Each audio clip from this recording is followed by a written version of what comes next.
आज हम हथेली में विवाह रेखा पर चर्चा करेंगे।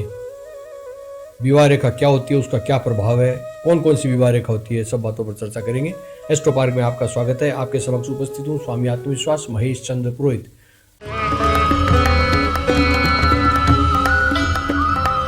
शिव शिव शिवम शिवम शिवम हस्त डमरुमा।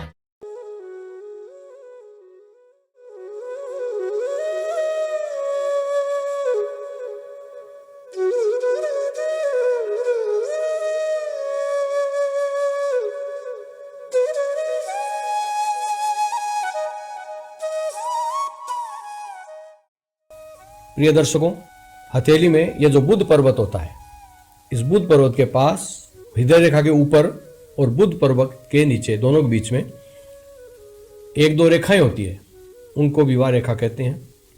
यद्यपि ये एकदम से विवाह रेखा नहीं होती है, इसको विवाह रेखा नाम दिया गया है, लेकिन ऐसा नहीं है कि इस रेखा को देखकर आप एक से अधिक रेखाएं हो तो एक से अधिक विवाह की भविष्यवाणी करें, ऐसा नहीं है। इसका कुछ अलग प्रभाव है। इसको इस प्रकरण में हम विवाह रेखा ही संबोधित करेंगे। तो यह रेखा जो है वो विपरीत लिंगी के प्रति आकर्षण की रेखाएं होती है। ये जितनी भी होती है, इस रेखा द्वारा यह ज्ञात होता है कि विवाह कब होगा, और अन्य रेखाओं को भी देखना पड़ता है।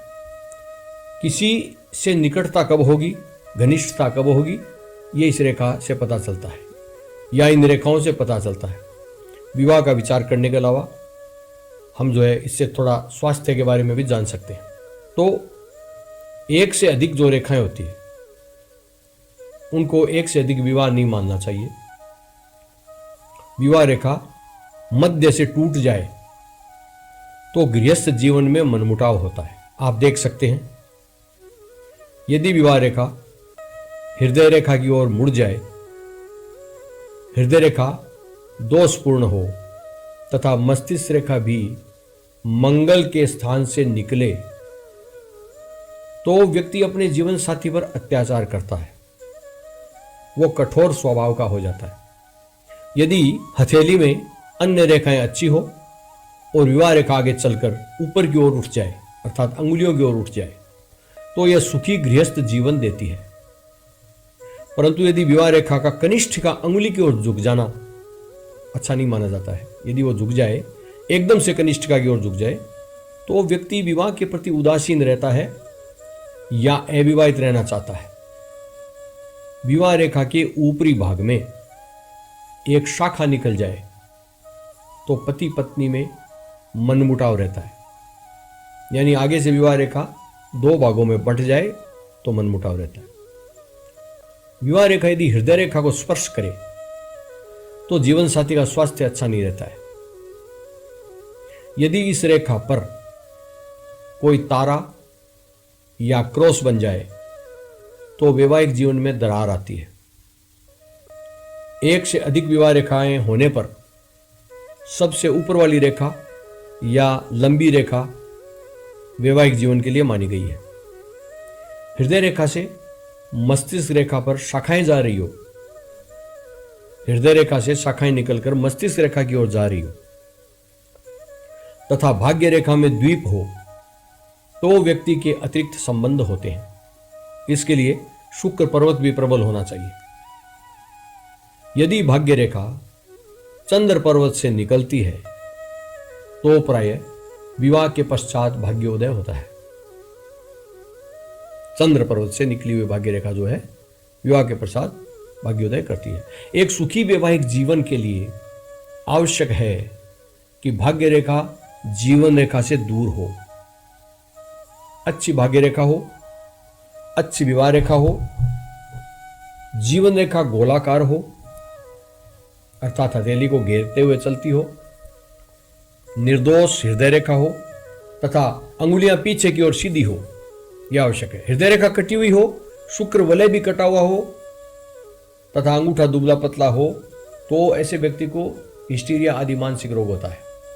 यहां शुक्र वलय होता है अंगुलियों के पास में। यदि स्त्री के हाथ में विवाह रेखा दो भागों में बंट जाए तथा मस्तिष्क रेखा भी दो भागों में बंट जाए तो उसका चरित्र वासना वाला होता है। यदि विवाह रेखा के पास हृदय रेखा पर दोनों ओर तिरछी रेखाएं हो, छोटी छोटी रेखाएं हो, तो व्यक्ति वासना का जीवन व्यतीत करता है। यदि लंबी विवाह रेखा सूर्य रेखा को काट दे तो विवाह से व्यक्ति का अपमान होता है। ऐसे विवाह से अपमान होता है और वो विवाह अच्छा नहीं होता है, दुख झेलने पड़ते हैं। यदि भाग्य रेखा में कोई रेखा आकर मिले तो वह विवाह का समय होता है। विवाह रेखा के मध्य में द्वीप होने से विवाह में अड़चन आती है। विवाह रेखा के अंत में क्रॉस हो तो दाम्पत्य जीवन में कोई बड़ी अशुभ घटना घटित होती है। विवाह रेखा के ऊपरी भाग में छोटी सी समानांतर रेखा चले तो कुछ समय तक वैवाहिक जीवन में अलगाव रहता है।